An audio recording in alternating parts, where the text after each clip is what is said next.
Vamos. Segundito, vamos a esperar un momento a que ingresemos acá. Un momento, por favor. Bueno, un segundo. Estoy avisando en la maestría. Ah, ya. La guía. Una guía.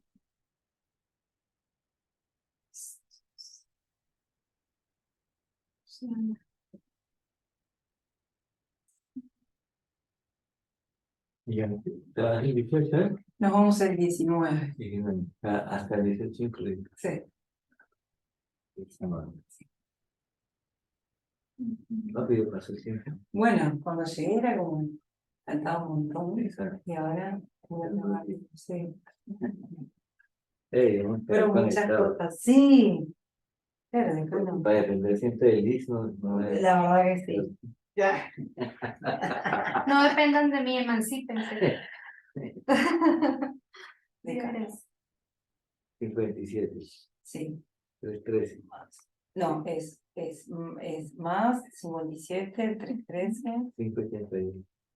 25, 25. Ahí todo se quiere decir. Bueno, sí. Ya vamos a comenzar. Bueno, damos la bienvenida de nuevo a este ciclo de charlas, de diálogos sobre abordajes críticos de las violencias. Les doy la bienvenida a Liz Rincón Suárez, directora de la Maestría en Estudios Culturales de la Universidad Autónoma de Occidente, y agradecemos muchísimo la participación de ustedes, conectados en remoto y conectados en sala también y virtualmente a este ciclo de conferencias. Y hoy vamos a hablar de esta articulación entre el campo de las víctimas y las violencias, y tenemos un invitado muy especial porque estas charlas, recuerden, son en colaboración entre la Universidad Autónoma de Occidente y la UDELAR de Uruguay, y hoy tenemos a nuestro decano de la Facultad de Ciencias Humanas y Artes, el doctor Jesús Flores López, quien es teólogo, antropólogo también, doctor en antropología de la Universidad París 8 y además tiene estancias postdoctorales de la Universidad Nacional de Córdoba, Argentina. Es autor de textos, investigaciones en la línea de los derechos étnicos y el territorio y también de la interculturalidad y las identidades.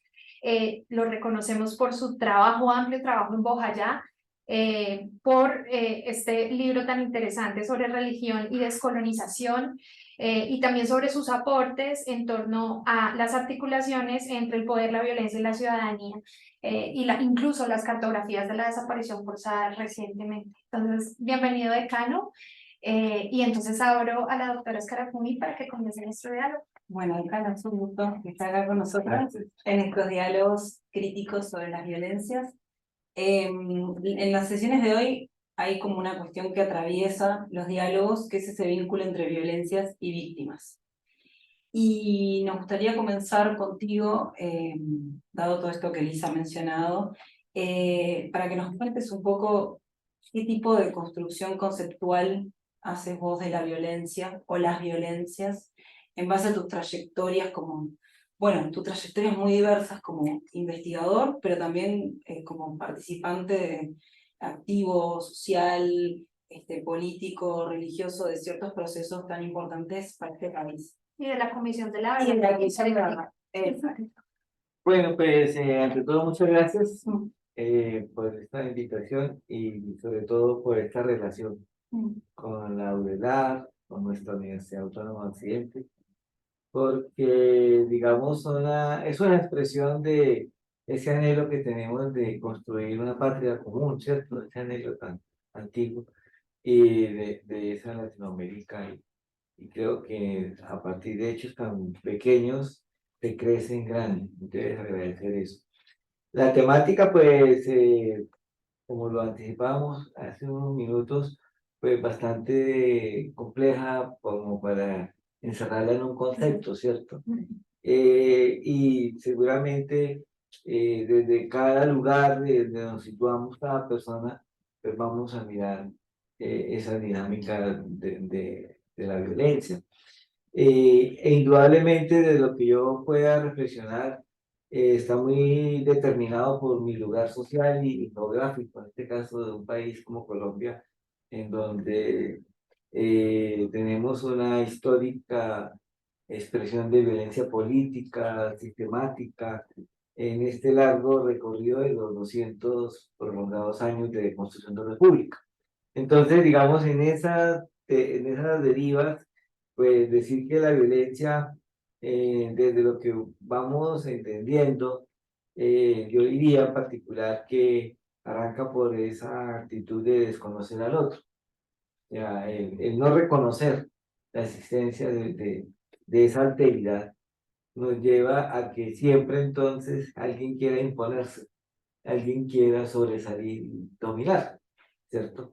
Y sobre ese querer sobresalir y dominar, pues se expresan muchas, digamos, en todas las dimensiones de la existencia humana habría violencia, o hay violencia, si seguimos por esa derrotero del desconocimiento del otro o de los otros y de la imposición de una subjetividad que se autorreconoce como la válida, ¿cierto? Entonces, en ese sentido, pues está en lo económico, en un desconocimiento de la trama social, de quién es el otro. Entonces, hay una violencia que se impone, llega al desconocimiento tal que no importa el ofrecimiento de seres humanos para acumular capital. Y nos decía Marx ya clásicamente, ¿cierto? Esa ofrenda al nuevo Dios del capital para que pueda existir, ¿cierto?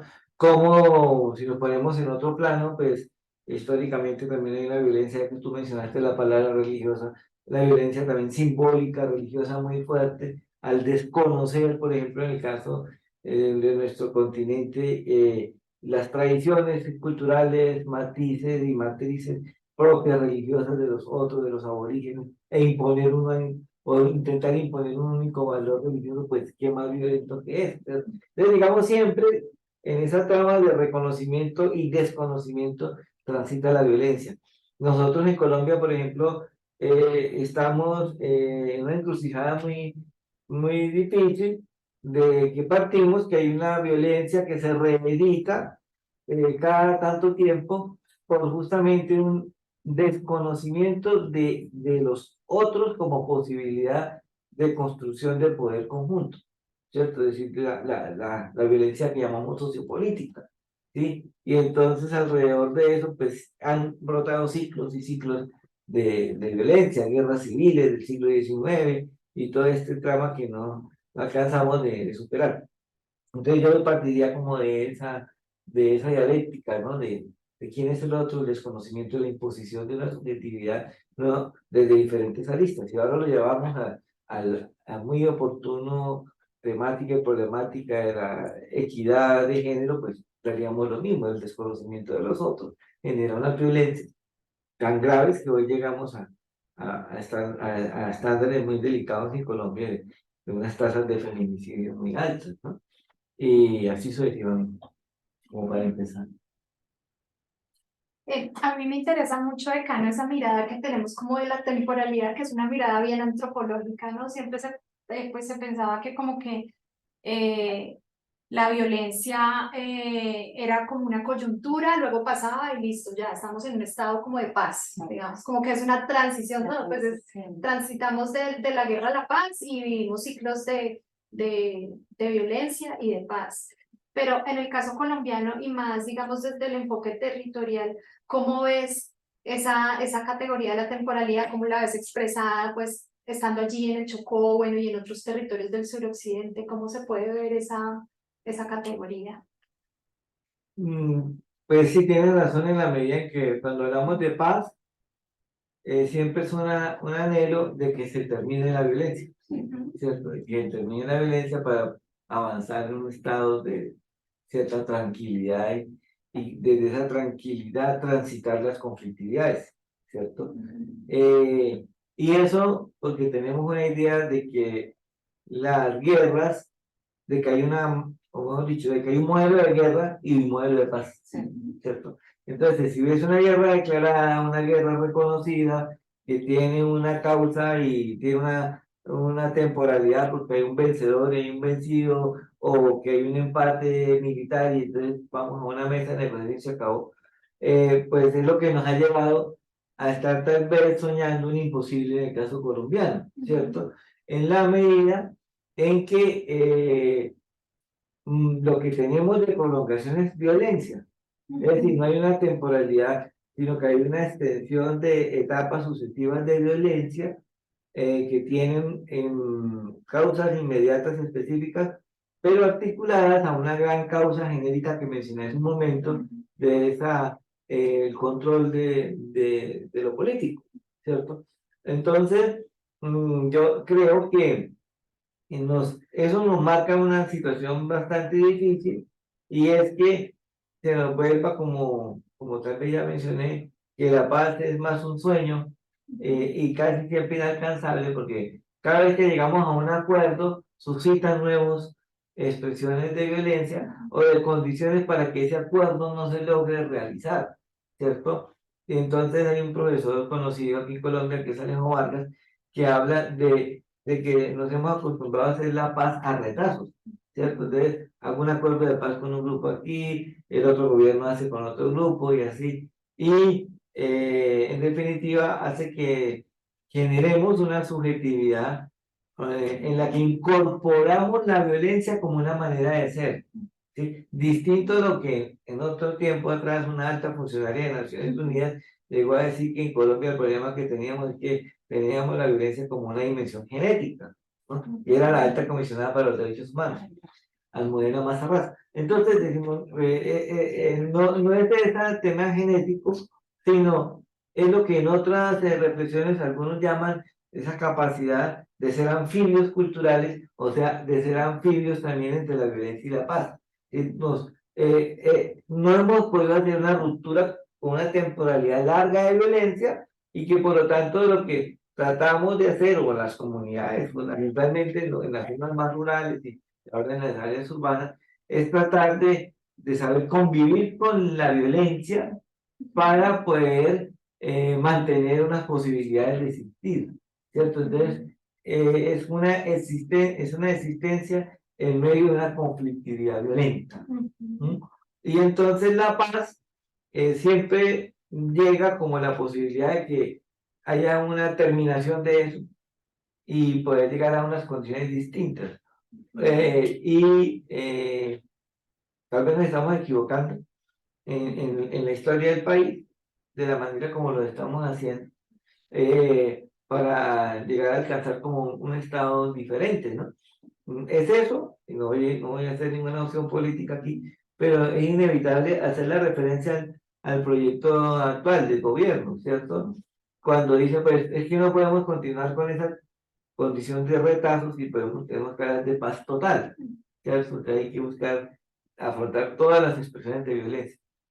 Y como ideal y como proyecto, estamos tal vez como con muchas apuestas de que eso debe ser así, pero con unas distancias en la práctica muy complejas de poderse realizar, porque al final cada una de estas expresiones de violencia pues tienen un entronque de intereses muy específicos que no permiten que esa paz como ideal pues se pueda realizar, porque cada quien está posicionado en un interés muy particular.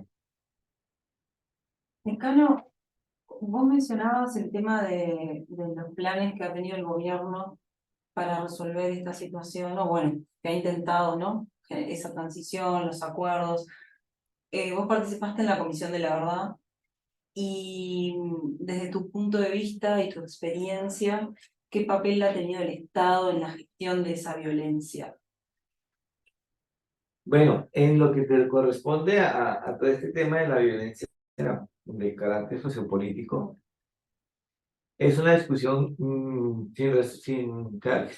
sigue la discusión presente, en que para algunos, o en algunos momentos, el establecimiento o los que controlan el Estado han pretendido que el Estado sea concebido como víctima del conflicto, o sea, o como víctima de la violencia más que del conflicto, porque para llegar a esa situación de Estado víctima significa que se tuvo que negar la existencia del conflicto.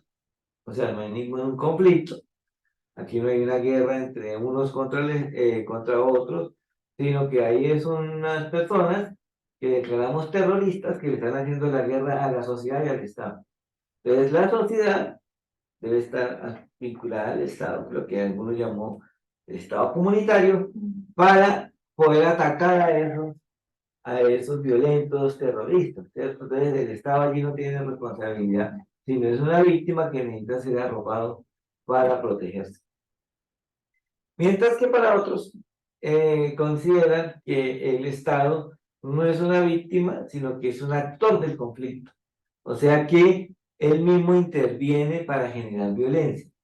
La violencia clásica que han estudiado de años atrás, que es la que denominamos la famosa violencia estructural, de la negación de posibilidades, la inequidad social. Pero en el caso concreto de esta violencia física, de la agresión directa, pues el Estado aquí se nos ha vuelto un actor. Y no lo estamos afirmando, digamos, desde un principio ideológico per se contra el Estado, sino partiendo de unos hechos que evidencian esa realidad. Lo más doloroso de esos hechos, y que afortunadamente, gracias al acuerdo de paz, están brotando o posicionándose como datos incontrovertibles, es la participación de miembros de la fuerza pública y estamos tratando de llegar a identificar si fue una política de Estado en la que asesinaron a más de 6.000 personas en un periodo corto para hacerlas pasar como caídos en combate, ¿cierto? Campesinos, hasta menores de edad, personas enfermas, enfermos mentales, en fin, todo con el fin primero como de esa idea de que la sociedad tenía que arropar al Estado, pero por otro lado la idea de que el Estado va ganando la guerra, ¿cierto? Y entonces se vuelve una alianza ahí con lo mediático para posicionar esa narrativa. Entonces, siguiendo con la pregunta, pues la responsabilidad del Estado es mayúscula, ¿sí? Mayúscula en diferentes órdenes. En primero, porque se ha dejado crecer un conflicto o una experiencia de violencia que si en su momento se hubiera tratado de la manera más oportuna, desde la lógica de una concertación o de un diálogo, seguramente no estaríamos en todo este drama y de violencia sucesiva. Pero por otro lado, porque la forma de proceder se ha alineado con lo que en el continente americano en general se llamó la existencia de un enemigo interno y por ende vinculado a la idea antigua también de estar formando parte de un bastión de la Guerra Fría contra el comunismo internacional que se podría tomar estos estados, en fin. Y entonces, encadenado con ese tipo de ideas que hoy no se quieren reconocer y que hoy se miran como cosas del pasado o que fue falso, todo eso, pero que los hechos nos van demostrando que evidentemente sí se tomó una decisión en la que el Estado se fue alejando más y más de la sociedad.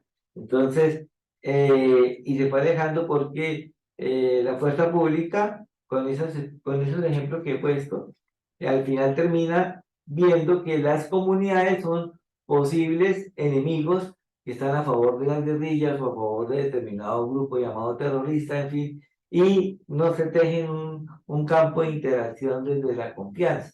Entonces, construir la paz debe empezar por allí, por en Colombia es claro, pues por lo menos en el caso nuestro, si no hay una política de depuración de la fuerza pública, si no hay una política del Estado mismo clara, no solamente una declaración, sino unas acciones de acabar con la corrupción que está articulada a las violencias, pues nunca va a haber paz. Nunca va a haber paz porque desde muchos hechos nos evidencian que allí hay una articulación que lo que hace es impedir que se consoliden procesos de paz, que es el famoso, entre otros hechos, el famoso digamos, Estado o el paraestado que se construyó, que son las fuerzas paramilitares. Aparte, qué lindo escucharte, Decano, porque para nosotros eso fue como una escuela, ¿no? Nosotros vimos cómo se generó todo eso en los inicios, cuando estábamos haciendo el doctorado, y nos formamos en esa especie de cuna de violentólogos, gente que estudiaba, bueno, mi tesis de maestría fue sobre el genocidio de la Unión Patriótica, bueno, estaba muy vinculada también a los procesos de migración forzada. Entonces, poder reconocer todo esto que vos decís, que es como bien importante para poder entender como esos orígenes y esas dinámicas de violencia, que incluso Walter Benjamin diría que esas dinámicas centrífugas son las que retroalimentan la presencia del Estado en varios sentidos, ¿no? Y ahí me urge preguntarte por el tema de ese vínculo entre violencias y víctimas. Porque vos dijiste, en un momento hay algunos que piensan que el Estado es víctima de todo esto. ¿Y quiénes son las víctimas? Claro, esa es una pregunta obligatoria, porque al final el concepto de víctima es lo que hace posible que nos pensemos en la paz. Es decir, si no reconocemos que hay víctimas, no hay necesidad de hacerle paz, ¿cierto? Porque significa que la violencia es justificable per se, ¿cierto? Entonces, abordar quiénes son las víctimas es lo que al final nos hace sacar de lo profundo, de lo inhumano, lo que nos queda de humanidad, ¿cierto? Es decir, porque al final la violencia es una expresión una de las expresiones de cómo no somos capaces de construir humanidad, ¿cierto?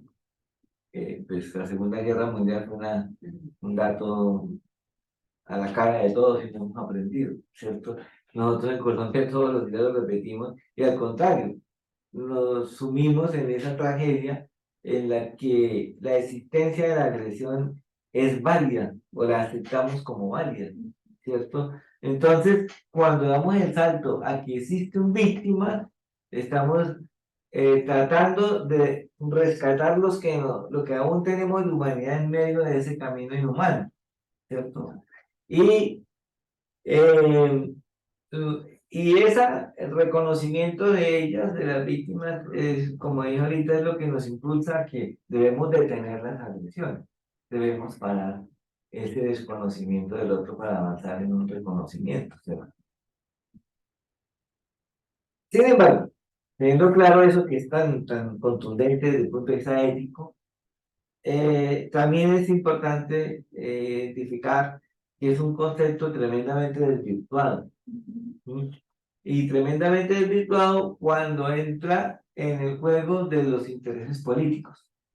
Es decir, cuando las víctimas comienzan a ser parte de estadísticas para legitimar una u otra acción política. Y entonces lo importante es la estadística, ¿cierto? Y entonces ya las personas terminaron desapareciendo allí, los que realmente fueron los que sufrieron la agresión y los sobrevivientes, en fin.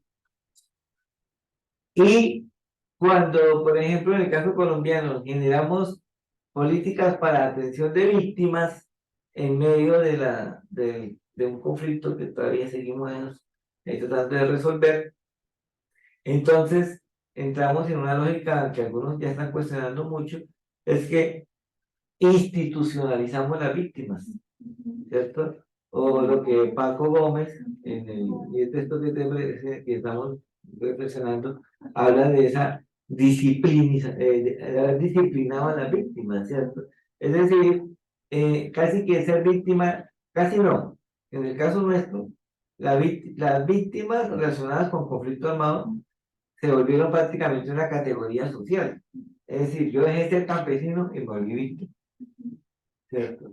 Entonces, sigo la lucha por mi condición de víctima y desaparece mi lucha como campesino, como obrero, como estudiante, como cualquier otra dimensión de las relaciones sociales. Y entonces, eso ha sido intencionalmente casi que dirigido hacia allá, porque contribuye al final eso a que desaparezca lo profundo de la condición de víctima, ¿sí?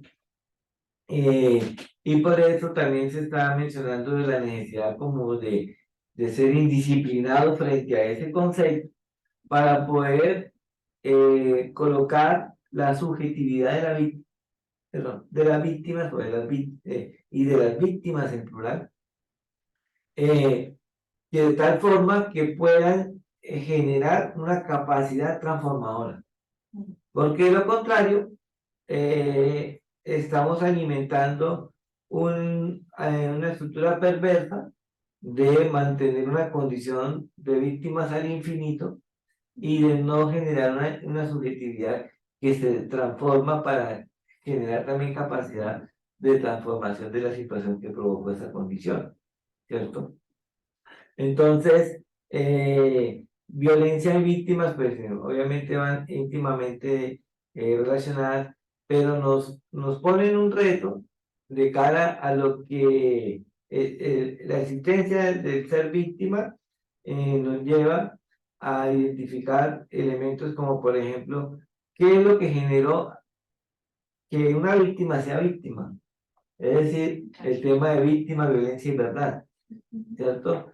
El tema de víctima en función de poderse reencontrar en la sociedad nos vincula con lo que llamamos la reparación, ¿cierto? Entonces son actuaciones necesarias que se dan si partimos de ese reconocimiento de la víctima como sujeto y no como eso que acaba de mencionar, casi como una categoría que entramos a disputar.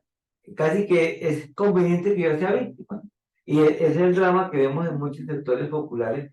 Yo quiero que entre en la lista de las víctimas, porque si entro en la lista de las víctimas, puedo tener alguna migaja de beneficio social, ¿cierto? Entonces, ahí está el virtual lo que dije en esos momentos.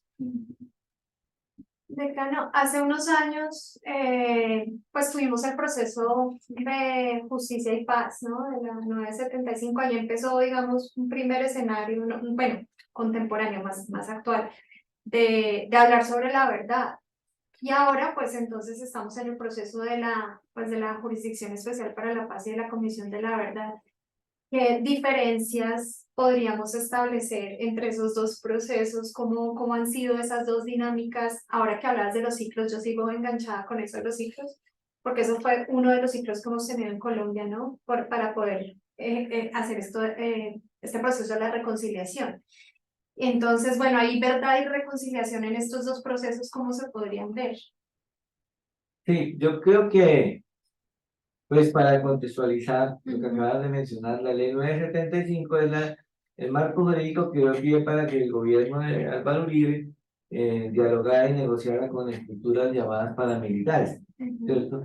Y que estuvo encaminada esa ley 975 a que se le pudiera facilitar a las personas vinculadas a esas estructuras paramilitares reintegrarse a la sociedad, ¿cierto?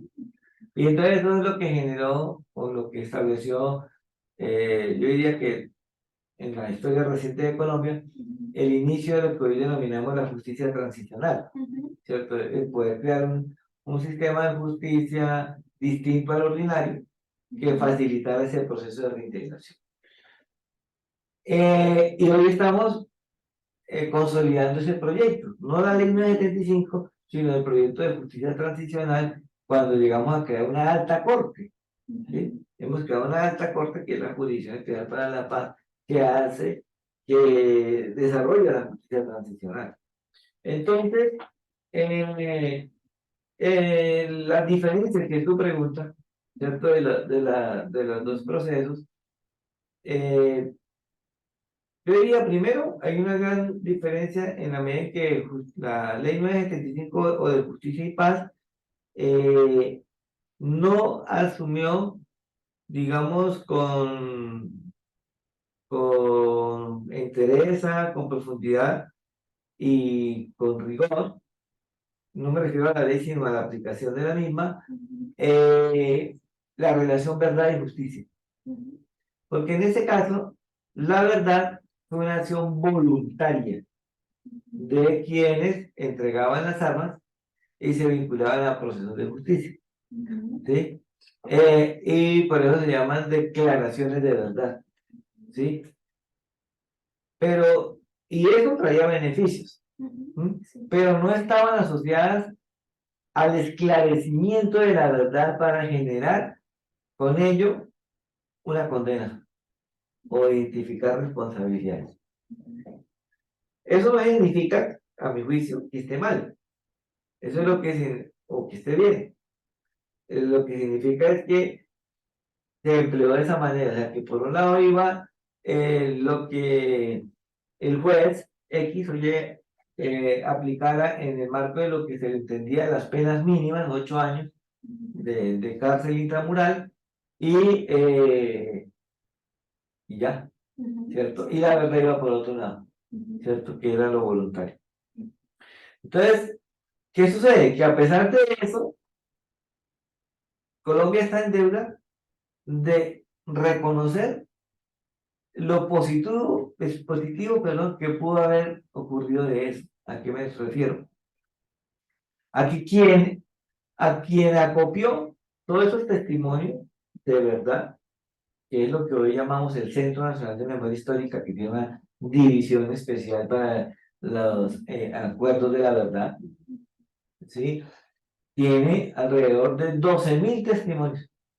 Es decir, los paramilitares, o a estos que le llamamos, acudieron a esas declaraciones libres de verdad.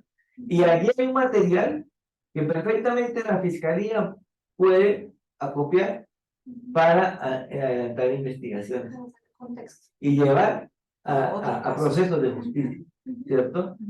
Sin embargo, eso no ha ocurrido o ha sido muy limitado.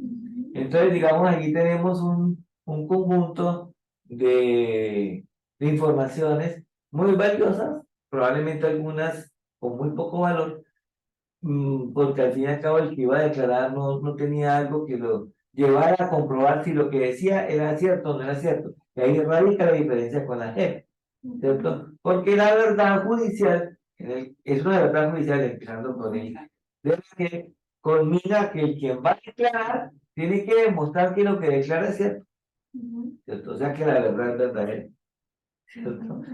Para decirlo de otra manera. ¿Y por qué? Porque está asociado a que ello forma parte de una eventual condena o un eventual beneficio, ¿cierto? De los delitos que allí se están reconociendo. Entonces, allí radica como la diferencia, siguiendo con tu pregunta, de esos dos procesos.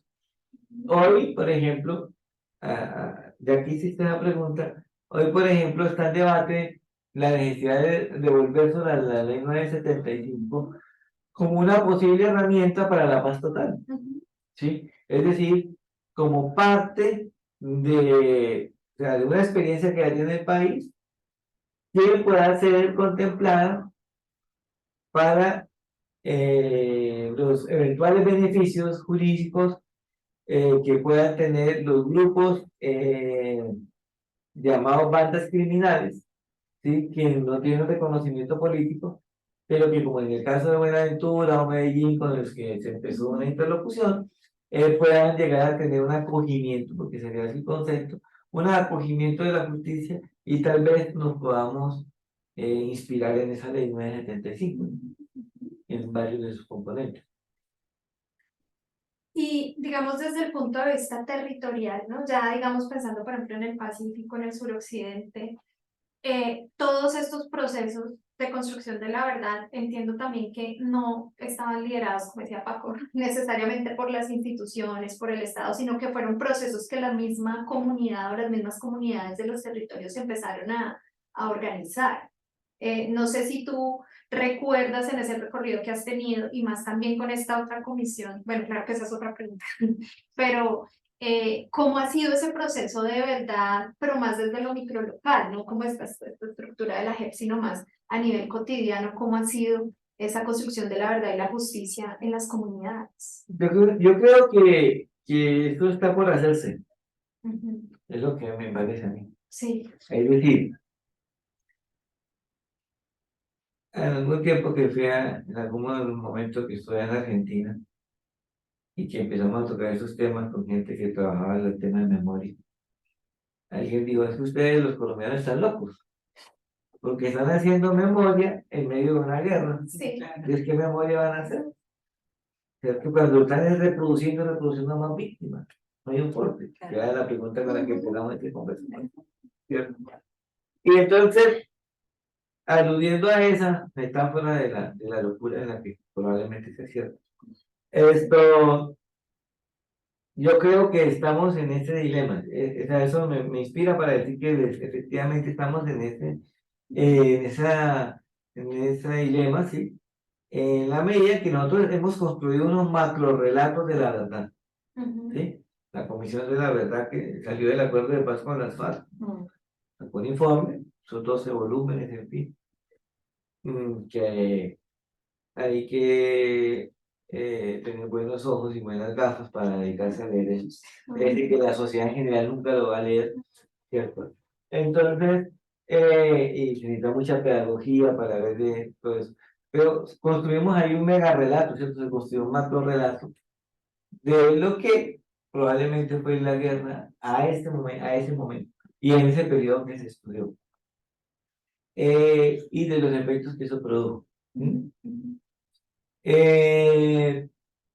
Cuando ocurrió lo del Palacio de Justicia, la toma de la emisión, posterior a ello también se creó otra comisión de la verdad sobre ese caso para construir también un relato de qué fue lo que pasó allí al interior del Palacio de Justicia.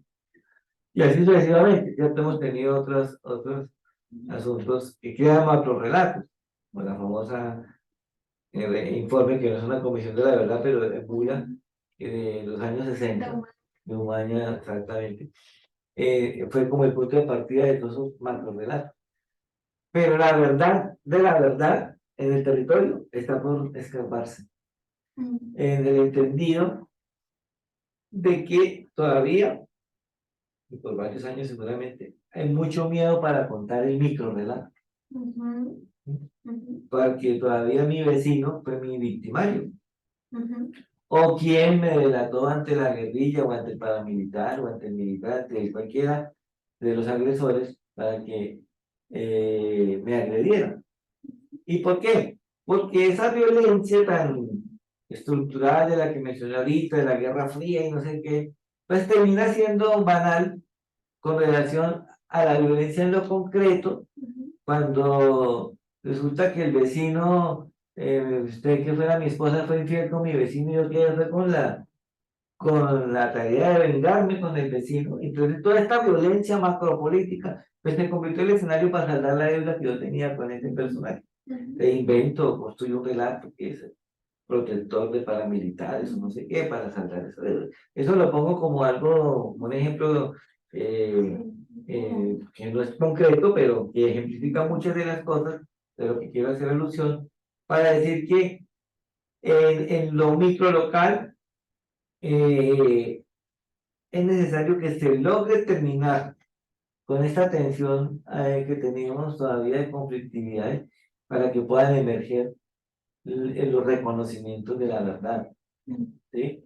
Y porque cualquier cosa que esté en el marco de la guerra más política que pueda todavía existir, pues no se puede decir porque todavía está la guerrilla combatiendo con el ejército en mi territorio, todavía hay paramilitares que están allí transitando el territorio, y entonces cualquier cosa que yo diga, pues es ponerme la lápida encima, ¿cierto? Entonces esa es una realidad, pero la otra es, en medio de eso, hay apuestas comunitarias por la construcción de la verdad, y a pesar de eso, y a pesar de eso. Entonces, y son apuestas que como la Comisión Interétnica de la Verdad se propuso, es no tener temporalidades, siguiendo con el tema de la temporalidad, sino tratando de ir observando cómo podemos llegar a un mayor esclarecimiento de los hechos violentos con una perspectiva transformadora. ¿Qué es? No, pero es para no perder el tiempo, pero ya ahora no, no, la última. Digamos que entonces hablamos para el esclarecimiento, entonces ponemos como en crisis esto de la temporalidad. Y para la reconciliación, se supone que también la reconciliación implica ese tránsito, ¿no? de la guerra a la paz. Ahí, ¿cómo entonces trabajamos la reconciliación en un espacio de guerra permanente que cambian los ciclos, pero no las violencias, o bueno, que cambia como la dinámica de la violencia, pero no la violencia en sí. No sé si me puedo explicar.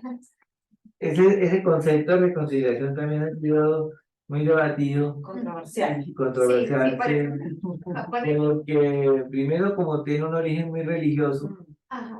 mismo, pues ya eso le pone un tinte que muchos se previenen frente al mismo, ¿cierto?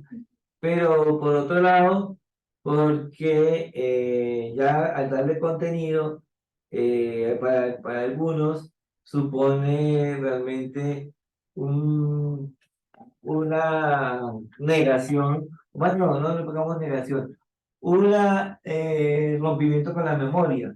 Es decir, no hagamos memoria, popularmente borrón y cuenta nueva, para podernos reconciliar, olvidemos todo lo que pasó, ¿cierto? Como si una pareja, por ejemplo, siguiendo con el símil, pudiera decir, no olvidemos y volvamos a empezar, ¿cierto? Es como si una sociedad pudiera hacer eso.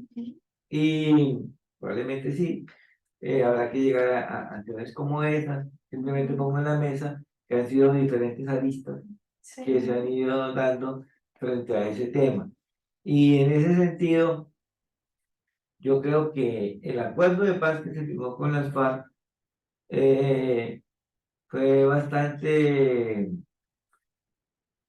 oportuno. No hablar en sí mismo de reconciliación, sino de convivencia, ¿cierto? Porque el esclarecimiento de la verdad va para la convivencia y no para la reconciliación. Tal vez la reconciliación llegará seguramente, pero lo que necesitamos es convivir. No de que yo me vuelva amigo de mi victimario, que me reconcilie y me abrace, ¿cierto? Esos son símbolos importantes para decir vamos hacia adelante. Pero de lo que se trata es de que podamos llegar a una coexistencia, a una coexistencia que nos permite, que, digamos, a partir de unas reglas de juego, ¿cierto? Mínimas que nos lleven a superar eso que dio origen a la violencia, que es el desconocimiento del otro, o sea, unas reglas de juego que nos permitan una coexistencia en el reconocimiento de la diversidad. Y entonces, en ese sentido, la reconciliación no debería estar como en la agenda inmediata de un acuerdo o de un proceso de paz, sino tal vez como una posible meta, y que lo que tenemos que generar son formas concretas, pactos de convivencia. Decano, yo lo he escuchado hablar y sí, yo tengo un problema fuerte con el concepto de reconciliación. Nosotros no tuvimos la experiencia que tienen acá, pero tuvimos una experiencia que ya se conocen, y nos reconciliamos tanto que están en el gobierno ahora, volvieron de forma democrática a ser parte de coalición del gobierno. Imagínense. Pero no, mi reconciliación no podría con ese concepto. Quiero cambiar ahí un poco la pisada y preguntarte, porque vos hablas, en vez de reconciliación, convivencia.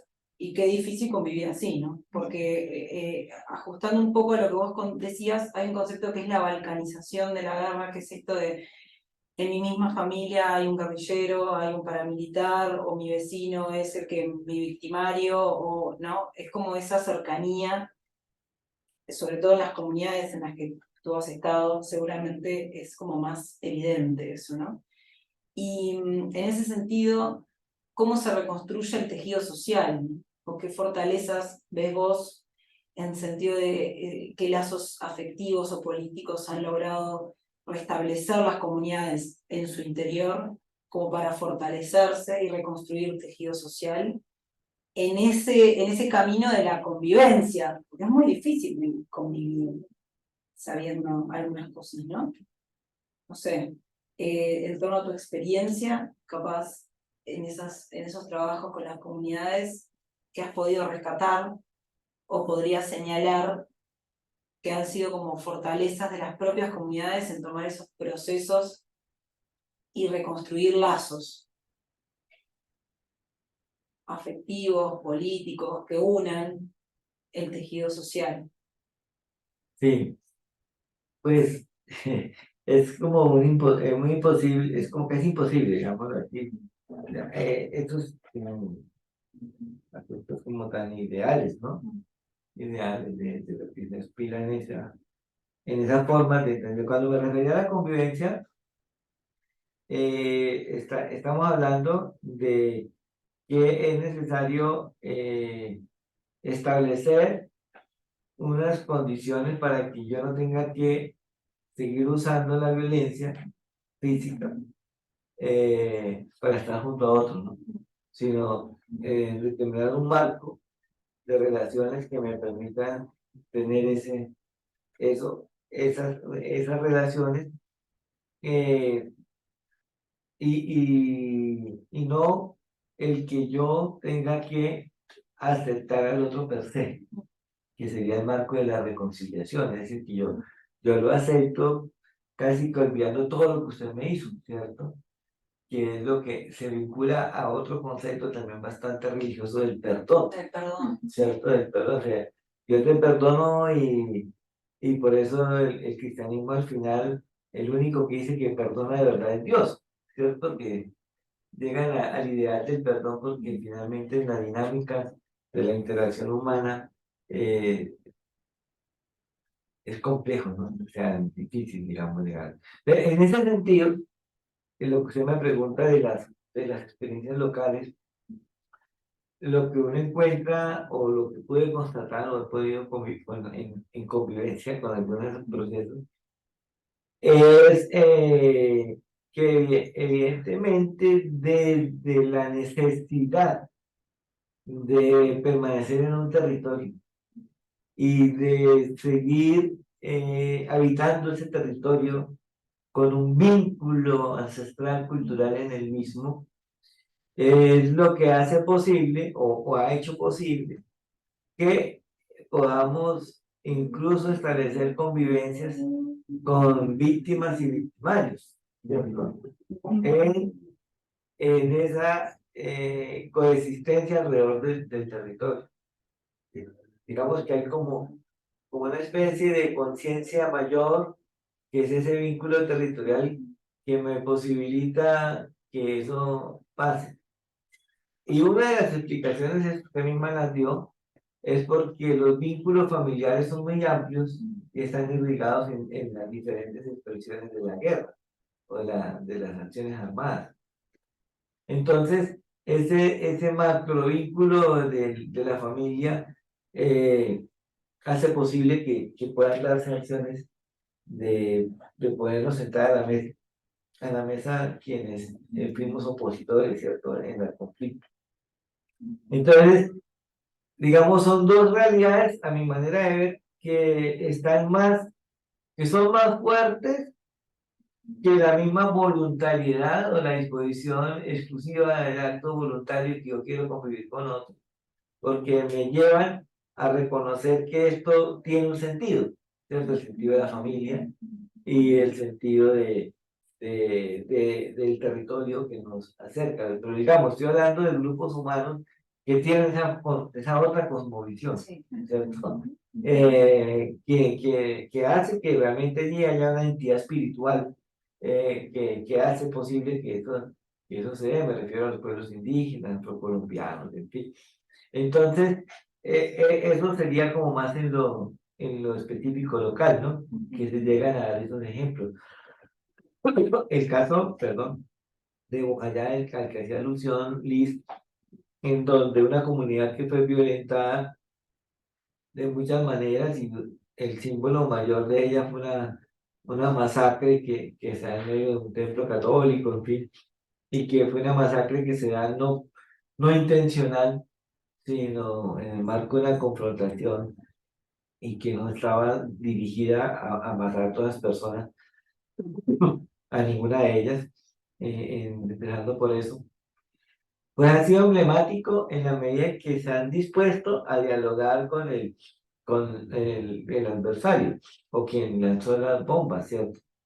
Pero también ha sido emblemático para decir, nosotros nos disponemos a un espacio de diálogo para la convivencia en la medida en que se reconozcan todas las responsabilidades. Y ahí creo que ese es un punto neurálgico, porque en ese caso, para ponerlo como ejemplo, pues no fue solamente las FARC, que fueron los que finalmente lanzan las bombas o las pipetas, sino el contexto en el que se da todo esto. Se vuelve a aparecer el Estado, los paramilitares, la misma FARC, como una responsabilidad múltiple allí.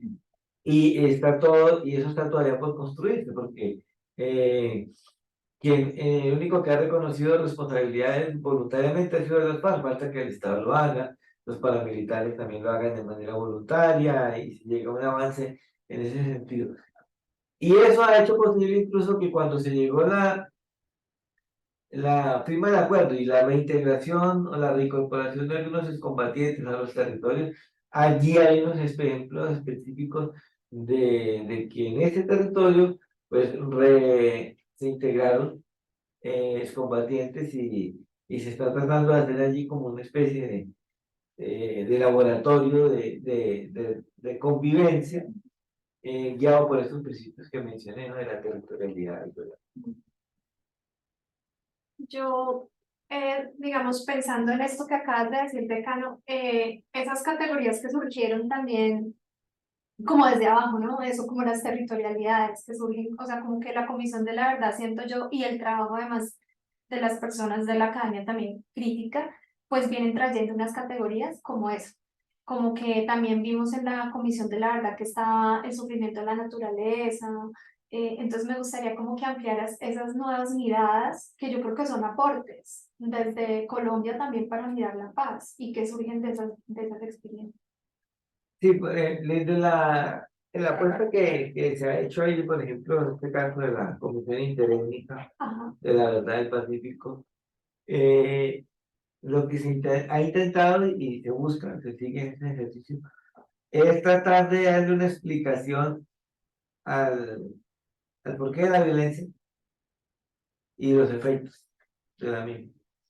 Y para ello se ha acudido justamente al concepto del daño al territorio. Es decir, eh, cuáles son los daños que la violencia generó al territorio y por qué esa violencia se dio frente a esos daños. ¿Cierto? Entonces, claro, la categoría englobante es la de territorio, para poder darle una subjetividad, ¿cierto? Y esa subjetividad está relacionada en que los grupos humanos que están allí, digamos, se autorreconocen o se incluyen dentro de esa misma categoría de territorio. Es decir, el sujeto territorio engloba al sujeto humano, ¿sí? Y de tal forma que esa comprensión del entorno, del espacio, es lo que finalmente se vuelve el territorio, ¿cierto? Es decir, la concepción del espacio y la apropiación del mismo, en donde entonces el humano se autorreconoce como otro miembro de ese sujeto. Y nosotros allí lo subdividimos o lo tratamos de organizar como en 6 variables, en 6 dimensiones de ese daño, ¿cierto? El primero y el más evidente para todos será, pues, es el daño ambiental, ¿cierto? Es decir, lo que la guerra misma ha generado en cuanto a agresión directa física al espacio geográfico, ¿cierto? Y que para el caso de estas conflictividades han estado vinculadas con incremento de las economías ilegales relacionadas la mayoría de las veces con un modelo extractivista. Entonces, generar una serie la guerra genera daños ambientales con relación a acabar con bosques, a imponer otras formas de, de apropiación de esos espacios, en fin. La segunda dimensión es la del daño espiritual, y por ella entendemos todo lo que la guerra o la violencia de este conflicto ha hecho de destruir o desestructurar las comprensiones que estas comunidades han construido frente al territorio y las maneras como a partir de esas comprensiones pues han tratado de generar una apropiación del mismo y eso se traduce en lo que genéricamente la antropología podríamos llamar el tema de las identidades, ¿cierto? De lo cultural.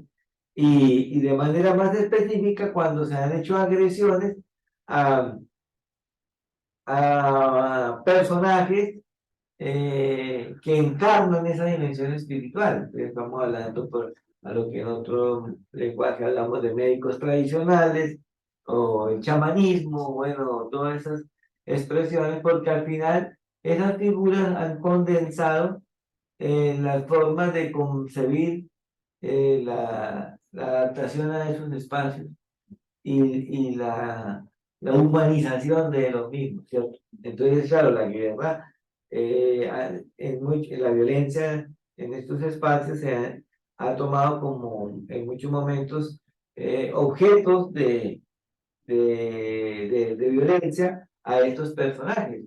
Y por algo muy interesante, y es que el agresor, tratando de desconocer a la víctima, termina haciendo esa agresión porque creen lo que la víctima hace. Es decir,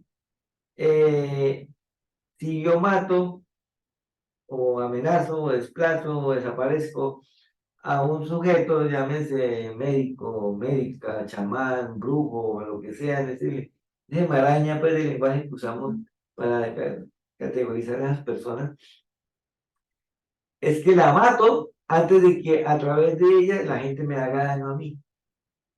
Es decir, termino creyendo en lo que creen esas comunidades y le otorgo valor. Tanto le otorgo valor que me da miedo, entonces se vuelve como una acción de guerra preventiva, ¿cierto? Lo mato antes de que me agreda con sus venenos, sus penjuques, sus secretos, sus rezos, ¿cierto? Eso como para ejemplificar.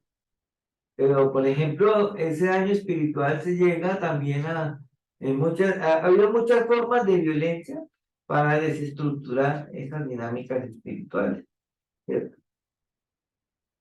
Por ejemplo, una forma de violencia durísima y de mayor crueldad ha sido el descuartizamiento de cuerpos, ¿cierto? De las personas. Y en muchos de los casos también se ha dado esas agresiones así para que los que tengan un conjunto de creencias sobre el cuerpo que me ayuda a identificar algunos signos del cuerpo ya muerto, quién ha sido el agresor, ¿sí? No se puede dar una discusión no entender. Es decir, es necesario descuartizar para que luego el maestro espiritual a través del cuerpo no identifique quién mató a esa persona. Entonces, digamos, son muchas maneras que se va dando el daño espiritual ahí, ¿cierto? Como en Buenaventura, ¿no? Las casas de descuartizamiento. Bastante bien. Esa es la segunda categoría, sí, ¿cierto? La del daño espiritual. Luego la tercera es el daño al uso del territorio, es decir, cómo tradicionalmente ha habido un uso del suelo, del subsuelo, del espacio, y la guerra generó otros usos, obligó a transformar el uso, ya sea a través del extractivismo o a la introducción del monocultivo X, ya sea de la coca o el de la palma africana, al fin y al cabo es un monocultivo, ¿cierto? Transformó el uso. El otro daño, el control, es decir, la gobernabilidad sobre el territorio, la capacidad de asociatividad y de manejo, de autonomía de ello. El otro daño, o la otra, es el daño social, en el entendido de y ya viene vinculado con lo que tú mencionabas antes del tejido social, de cómo se desestructura las redes de asociatividad que habían construido para gobernar el territorio. Y finalmente, pues el daño a la integridad personal, ¿cierto? Como parte de ese territorio. Entonces, digamos, esos 6 daños o esas 6 formas Esos 6 daños sí es lo que constituiría en esa categorización de daño al territorio, entendiendo al territorio, y poniendo tu pregunta de hace un momento, al territorio también como víctima, es decir, reconociéndole una subjetividad, ¿cierto? Entonces, desde allí, pues ha intentado tratar de esclarecer el por qué la guerrilla, los paramilitares, el Estado, se asocian con determinados otros sujetos para hacer X o Y de esos daños, ¿cierto? Y entonces, el esclarecimiento de la verdad en el caso de la guerra deja de ser relacionado exclusivamente con la identificación de muertos, desapariciones, para contextualizar esa agresión física en el marco de lo que se viene como una reapropiación y desestructuración del territorio, que al final, con relación a estos pueblos que lo habitan, indígenas, afro, en fin, nos ha servido para acuñar, no como novedad, sino para explicarlo, que la guerra ha generado un etnocidio, ¿sí? Porque ha ido desestructurando culturalmente estas comunidades a partir de esos 6 años.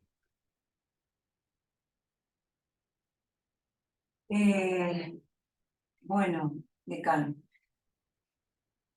los investigadoras de la academia que estén interesados en abordar determinadas dimensiones, ¿no?, del conflicto armado, sobre todo esta que usted menciona, ¿qué tipo de metodología o qué innovación metodológica o qué posturas metodológicas deberían adoptar, según su experiencia, para poder abordar estas cuestiones de la violencia y generar como herramientas que también sean válidas y trasladables a otros ámbitos, ¿no? Como el estatal o, bueno, ahí está, el ámbito estatal está construida la comisión por profesionales de distintos ámbitos con distintos saberes, por ende no están muy alejados de la academia tampoco. Entonces, ¿cuál diría usted que deberían ser las posturas teóricas, metodológicas, los abordajes frente a estas problemáticas? Sí, yo Como creo, para romper algunas cuestiones más hegemónicas o tradicionales. pues sí, yo creo que no hay como una respuesta muy definitiva a eso, ¿no? Más como sugerencias, ¿cierto? Y dentro de esa línea de sugerencias, la necesidad de ser realmente dialógicos, ¿sí? Es decir, que es el principio declarado de que el conocimiento sea una construcción colectiva, se lleva a la práctica, ¿sí? Y no solamente como una herramienta que usamos entre círculos conocedores de algo, sino que efectivamente hagamos una investigación no violenta. Es decir, si estamos diciendo que la violencia arranca por el desconocimiento del otro, pues la investigación arranca muchas veces por ahí, ¿cierto? Se vuelve violenta. Entonces, el que podamos hacer el ejercicio dialógico con auténtica sinceridad, será el punto de partida para que las técnicas o las metodologías pues afloren. En otras palabras, que efectivamente nos creamos aquello que declaramos en la investigación acción participativa, por ejemplo, de que es con lo local, con la comunidad, de donde podemos construir o donde podemos generar también transformaciones. Entonces, ya todo el resto de cosas se irán también co-creando, ¿no?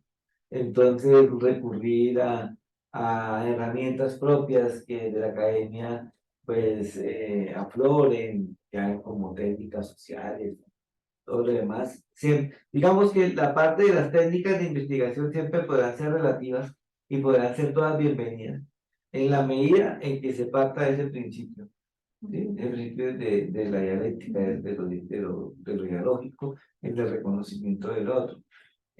Sobre todo cuando estamos hablando de víctimas, ¿sí? De que esas personas o todas esas narraciones son narraciones desde el dolor, ¿cierto? Y entonces el dolor se nos vuelve otra categoría de análisis, ¿cierto? Porque es otra manera a través de la cual concebimos la realidad, ¿sí? De allí tuvimos debates o tenemos debates serios con la idea del esclarecimiento de la verdad. O sea, ¿qué es esclarecer la verdad? Hacer una triangulación de lo que dijo el ejército, de lo que dijo la guerrilla, lo que dice la víctima, y entonces, sumando esto, finalmente yo llego a identificar unas causas y digo, los responsables fueron estos y aquellos, puede ser, ¿cierto? Esos esquemas de contraste de información nos corresponde porque nosotros no somos académicos, ¿cierto? Que nos van a acusar de subjetivos y que no tiene estadística de fondo, en fin. Pero si le damos la palabra al dolor, ¿cierto? Entonces el esclarecimiento de la verdad entra desde el sentimiento, ¿cierto? Y desde cómo el otro concibió lo que le estaba pasando. Entonces, por eso el esclarecimiento sí efectivamente nos lleva a un ejercicio de que algunos separan tajantemente, que es con el tema de la memoria, ¿cierto? Pues una cosa es esclarecer y otra cosa es hacer memoria. Y yo creo que cuando se apropia desde la víctima, desde el dolor, ahí van a estar conjugadas las dos cosas, ¿cierto? Porque es desde donde yo hago el recuerdo, desde donde yo recuerdo para narrar lo que el dolor me inspira a narrar, ¿cierto? Y entonces, eso creo que nos puede servir para todo tipo de conflictos. De acuerdo. Decano, bueno, yo le he aprendido mucho al decano. Vinculado a mis marcos epistemológicos, un montón de cosas acá. Entonces, hay como categorías que yo he aprendido aquí, gracias a las discusiones que hemos tenido en la UAO. Y una de esas es el cuidado por la vida. Importante también en estos procesos de verdad, importante también como en estos temas de sanación del daño, bueno, y también como de agenda futuro. Y también algunas veces hemos hablado como de, muy parecido al sentipensamiento, el maestro Abadio Gris nos habla de corazonar, ¿sí? Bueno, estas categorías cómo dialogan como con esto de la verdad y de la memoria y de la justicia. Sí, pues, no se puede hablar.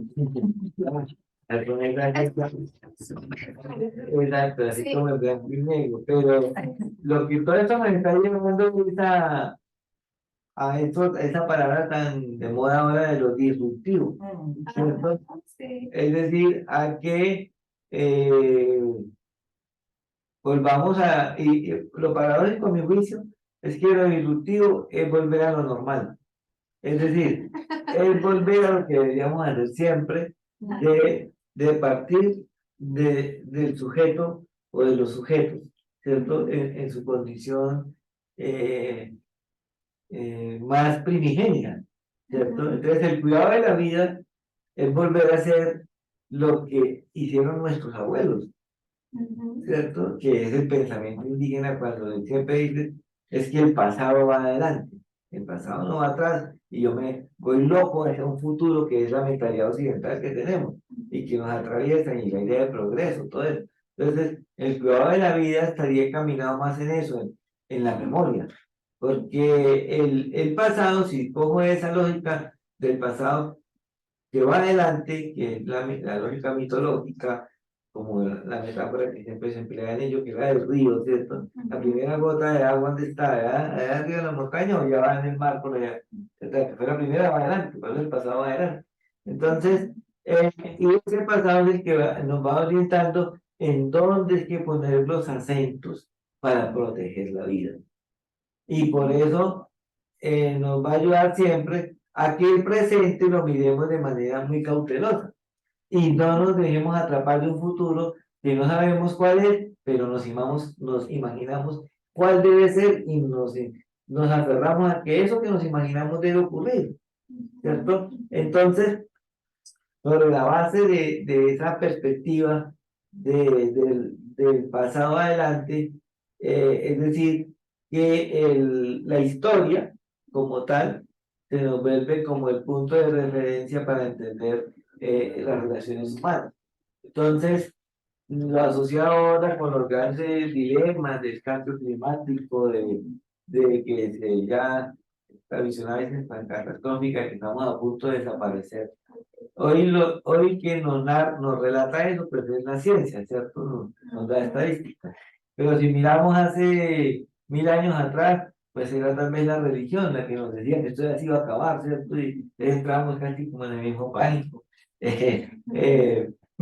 Pero claro, estamos en otra, pues no estoy instaurando con ellos un discurso negacionista del cambio climático, no, todo lo contrario, es como frente a esa condición tan compleja, no podemos, el recurso mayor que tenemos es la memoria, justamente, la memoria de la tierra. Y por eso, cuando invitamos a Badio, que es un indígena que es muy reconocido en Colombia, nos hablaba mucho de que el cuidado y la necesidad de que proteger la vida, nos podemos inspirar en lo que luego se constituyó, en lo que se ha constituido luego en un proyecto académico incluso, que es en la pedagogía de la madre tierra, ¿cierto? Entonces, y la pedagogía de la madre tierra no es otra cosa que mirar la memoria misma de la tierra, ¿sí?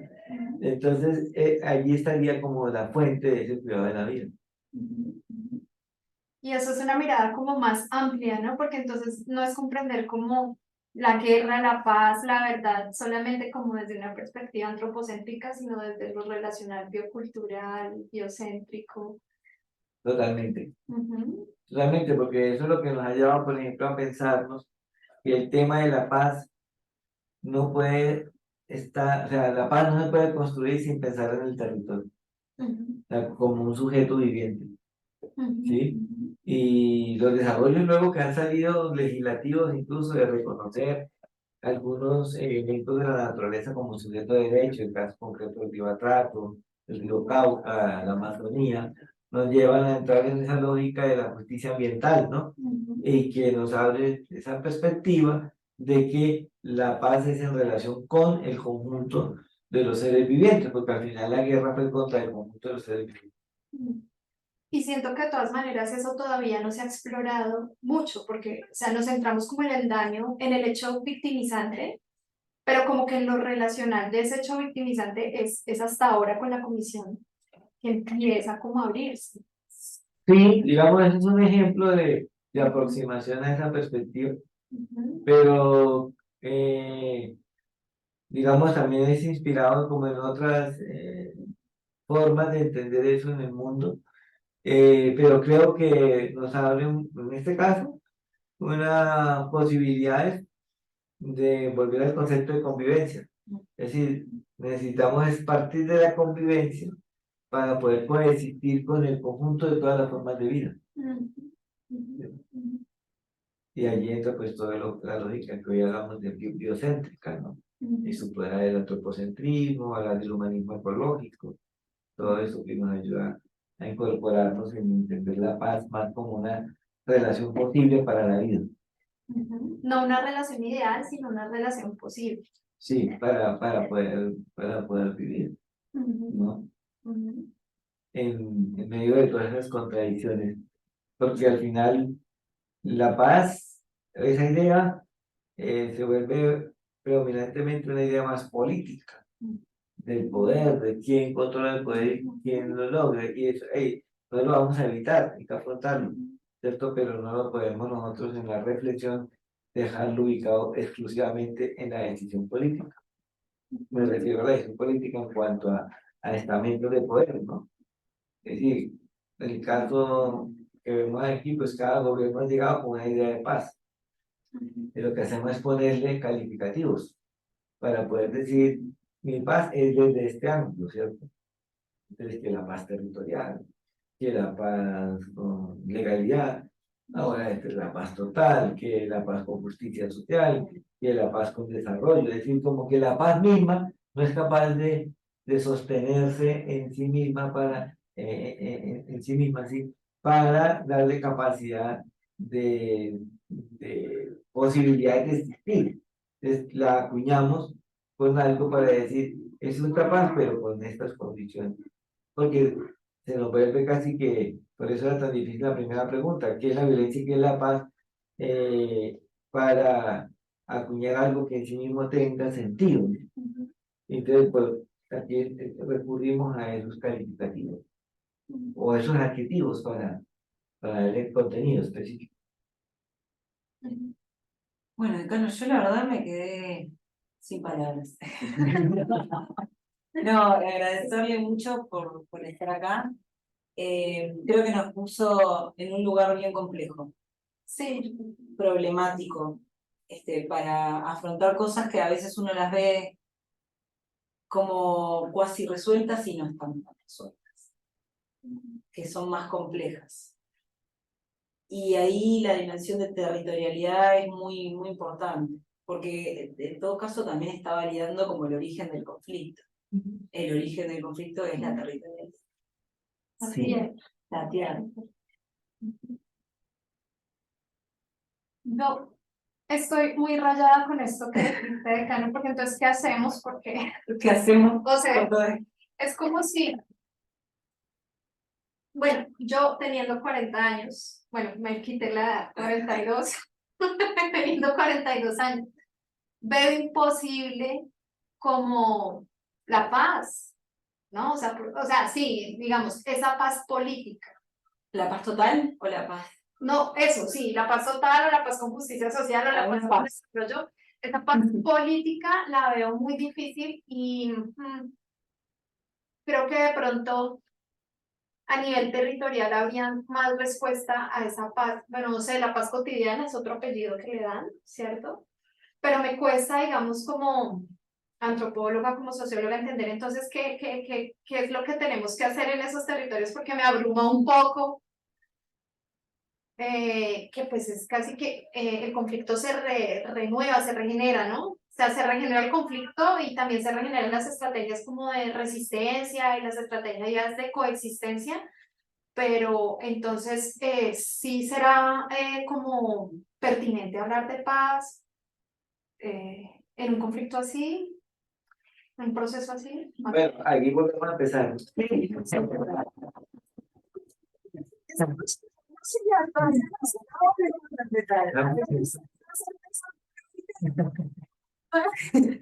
Claro, vamos a la respuesta porque Tenemos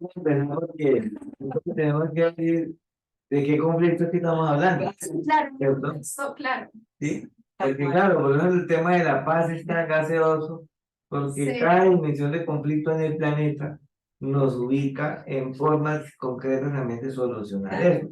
¿Sí? Y podemos hablar, desde fuera vemos el conflicto palestino, pues apenas lógico, déjenlos tranquilos, que estar, se acaba la guerra, pues vaya a ayudar ustedes, si es tan simple decirlo así como lo decimos, ¿cierto? O ahora los de Níger que se tomaron el golpe de Estado, entonces va a haber una guerra civil, no sé si la habrá, probablemente sí, pero sí, alguien de los Santiago Gamboa,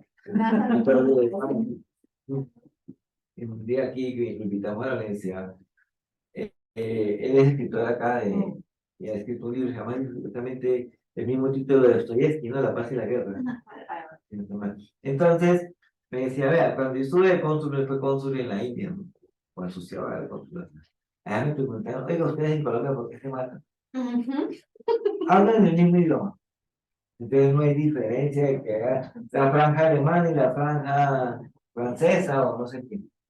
Probablemente no hablan, no saben que hablamos 66 idiomas. Sí. Pero los indígenas no hablan, la mentalidad global. Tienen la misma religión. Somos católicos, ya 90% católicos. Entonces, ¿por qué se van a matar si no tienen diferencia religiosa? ¿Cierto? Tienen la misma economía, o sea, no hay una ¿cierto? No entendemos por qué se matan ustedes allá. Y entonces ese punto era muy interesante de ver, de justamente entender desde dónde arrancamos los conflictos para ver cómo los vamos solucionando. Entonces, claro, lo que plantea Alice nos vuelve otra vez a la vieja y compleja discusión y decir el conflicto es lo que acaba de decir Luciana, que es por la tierra. Algunos dicen, no, no es por la tierra. Otros dicen, sí, sí fue por la tierra el origen de este conflicto, y por eso el acuerdo de paz con las FARC un sesgo claramente rural para devolver 3 millones de hectáreas de dar, 3 millones de recomponer y 3 millones de devolver, en total 18 millones de hectáreas, en fin. Entonces, si solucionamos el tema rural, se acaba el conflicto en Colombia, ¿cierto? Sí, entonces, hoy en día, ¿cierto? Ah, bueno, el otro es, no, esto es una guerra evidentemente política, y entonces, aquí el asunto está porque unos se tomaron el poder, se lo apropiaron y desconocieron al resto durante muchos, muchos años, y todo el que quiso crear alternativas siempre lo mataron, ¿cierto? El ejemplo más inmediato es Jorge Eliezer Gaitán, hace 75 años, y así sucesivamente. Bueno, entonces, Yo creo que no, es que desde que llegaron los españoles, no sé qué, ¿cierto? Estamos en esa condición. Lo cierto es que en este país, yo también me hago la misma pregunta, ¿qué hacer? Todos nos la hacemos, sí. ¿cierto? Es que nos acostumbramos a vivir con la violencia. Eso es una realidad. El problema en sí mismo, creo yo, no es de la, para que haya tanta violencia, no está asociado en sí mismo a la inequidad social. Porque entonces en todos los países o en los próximos más cercanos tendrían que estar en guerra permanente por todas las inequidades, ¿cierto? O lo explicarían. Tiene que ver, pero no, esa categoría no sería como la única causalidad, ¿cierto? Sin embargo, nosotros lamentablemente nos hemos acostumbrado a eso que mencioné hace un rato, de ser anfibios, de poder sobrevivir en medio de la guerra y la paz, ¿cierto? Y sobre todo más en medio de estas violencias, ¿sí? Entonces, hablar de paz para los colombianos es el problema más complejo, tanto que no nos pusimos de acuerdo para el sí, vamos, ¿quién no quiere la paz? ¿Cierto? Y porque en últimas, primero, es una sociedad muy escéptica frente a la paz. Todo el mundo la niega, pero ninguno cree en ella. O sea, no nos la creemos de verdad, ¿sí? De que de verdad la vamos a hacer y a construir, ¿cierto? Porque decimos, mañana sale otro grupo de pérdida, y efectivamente sale. Y lo mencionaron, porque llevamos 200 y tantos años de tradición desde que hubo la primera lucha de independencia aquí a los santanderianos. Les dieron garrote, empezando por el virrey, que era un arzobispo y tal. Entonces siempre ha habido tradición, ¿cierto? Entonces, esa situación se nos vuelve culturalmente compleja para abordar, es decir, cómo en la pedagogía de la construcción de paz, a mi juicio, tenemos que generar unas capacidades de convencernos de que sí es posible que transformemos, de que lleguemos a un estado de no confrontación armada, ¿cierto? Primero. Pero segundo, el asunto es que este país le abrió la cantera a la economía internacional basada en la violencia, que no es posible salir de allí por nosotros mismos. O sea, nosotros solos, encerraditos, no vamos a detener toda violencia. Ecuador nos está mostrando que tenemos razón hoy en día. Es decir, le abrimos la puerta a la mayor producción de economía ilegal en el mundo y se la abrió el Estado. Así es. ¿Sí? Se la abrió el Estado porque generamos condiciones para que esto ocurriera.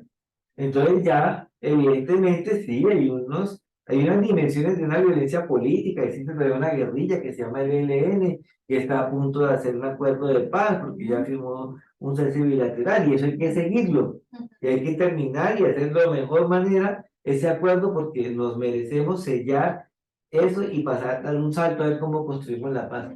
Pero las violencias siguen teniendo ahí una cantera de las economías ilegales, y ya el discurso de la inequidad lo soportan en el entendido de que porque hay exclusión social, evidentemente la gente se ve obligada a usar la economía ilegal, no de confrontar al Estado, el discurso ya no está, sino de acudir a la violencia para poder sobrevivir. Exacto. ¿Sí? Entonces, allí está nuestro drama, ¿cierto? Entonces, por eso el discurso de la paz total actual es interesante. Difícil, imposible, tal vez de construir, pero es interesante en la medida que nos dice, bueno, no, miremos todas las formas de violencia, pongámoslas sobre la mesa, y sobre cada una de esas formas de violencia busquemos una solución. Por eso Paz Total está necesariamente articular a debatir y a recomponer la nueva política frente al tratamiento de la droga. Y eso no lo puede lograr Colombia solo. Es que tengamos un acuerdo internacional de que se legalice eso, ¿cierto? De que se trata de lo contrario. O sea, eso no es posible nosotros solos superar las violencias. Entonces, el planteamiento me parece tiene sentido. Como ustedes saben, yo de alguna manera también articulaba ese desarrollo ahorita en Buenaventura en esa comisión de paz que tenemos, ¿cierto? Pero necesitamos que de verdad la sociedad se lo crea. No es el tiempo de los... Sí, no, tranquilos. Tenemos unos minutos todavía. Pero si nosotros podemos ver a socióloga, la socióloga, Antropólogo. si hace la estadística y cogemos la estadística de violencia, ¿cierto? Póngale los últimos 5 gobiernos, o del 2000 para acá, 2002. Sí. Y hacemos cortes del primer año de gobierno, de todos los gobiernos anteriores, miremos cuántas violencias hay en los primeros años de gobierno de cada uno de los gobiernos anteriores. ¿Cierto? Es decir, cuántos policías han muerto, asesinados, me refiero, militares, cuántos civiles han sido secuestrados, todas las expresiones de violencia. Y estoy casi seguro, porque no he hecho ahorita la estadística actual, pero estoy casi seguro de que estamos en unos rangos de estadísticos muchísimo menor que en todos los tiempos anteriores. Sin embargo, tenemos una sensación de país de que esto se nos alborotó todo y que la paz, el discurso de la paz es lo que quiere acabar con todo. Porque tenemos un discurso mediático impresionante que nos está, evidentemente, están matando policías, no estoy negando, y siguen habiendo eso. Pero en la estadística hemos avanzado. De ahí donde viene lo que yo digo, no nos creemos que estamos construyendo paz. No nos la creemos. Porque los logros que han sido grandes se minimizan. ¿Por qué? Porque hay un interés político de no aceptar que esta propuesta pueda tener viabilidad. Entonces, por eso digo yo, se nos volvió un tema eminentemente político, por eso la encrucijada del no, ¿sí? Porque fue un tema eminentemente de posicionamiento partidista frente a la paz. Y debemos sacarlo de allí, o sea, en el análisis y en nuestra responsabilidad ya como acompañantes de comunidades, como académicos, ayudar a la sociedad a pensarlo más allá de esa dimensión política. Entonces, ahí sí ya se vuelve esperanzador el discurso. Sí, entonces quiere decir que como académicos y académicas estamos llamadas como dice Lila Ulugot, a ver como la especificidad de los territorios y analizar en cada situación, o sea, pues como en cada especificidad, cuáles son las salidas o las estrategias para la coexistencia. Eso por un lado. Quiero decir porque los discursos de las narrativas nacionales no nos ayudan a poder salir de esta trama tan diversa. Exacto, entonces como que ante la homogenización de acá vamos a imponer una base, unos modelos, y una justicia, entonces más bien trabajamos la especificidad de los territorios, que es el enfoque territorial, y me imagino que también el cambio de narrativa, porque entonces vamos a tener que sanar como sociedad ese trauma de la traición, claro. ese trauma, y ahí también hay una reflexión pues como casi que espiritual y casi que de psicología social, ¿cierto? De sanar el trauma. Pero todo creo yo que arranca o inicia por la verdad. Sí, sin verdad no hay. Por un reconocimiento de responsabilidades que estamos todavía por llegar. ¿Cierto? No solamente este reconocimiento de verdades que algunos dicen, no, es que la verdad la tienen que reconocer son los que cometieron las acciones. Claro, el guerrillero, el sicario, todos sabemos quién fue, ¿okay? Pero la verdad no la sabemos. O sea, ¿quién orquestó todos estos desórdenes, ¿cierto? Y segundo, ¿cuál es la responsabilidad en la verdad, por ejemplo, de todo el andamiaje ideológico que ha permitido que esto ocurra? Nosotros, en la academia, en la escuela, ¿qué ha contribuido a eso? La religión en que ha contribuido. O sea, que haya realmente un reconocimiento de responsabilidades múltiples en lo que le corresponde a cada quien para poder hacer realmente un acuerdo social. Sí, sin verdad, sin justicia, pues, y sin memoria. Como decían los compañeros del MUNS. Sí. no hay manera pues tampoco de establecer una convivencia real, una coexistencia. Bueno, decano, lo voy a dejar ir por hoy. Gracias por Pueden quedar participar. aquí ahora. Ustedes con invitados. Ha sido muy interesante esta charla, que va a llegar a otros públicos también, y es importante que lo escuchen, que para poder comprender otras realidades, que también son nuestras realidades, porque Claro. estamos ahí cerquita. Bueno, muy gracias, bien. decano. Gracias por esta alianza. Sí. ¿Listo? Muy bueno. Bueno.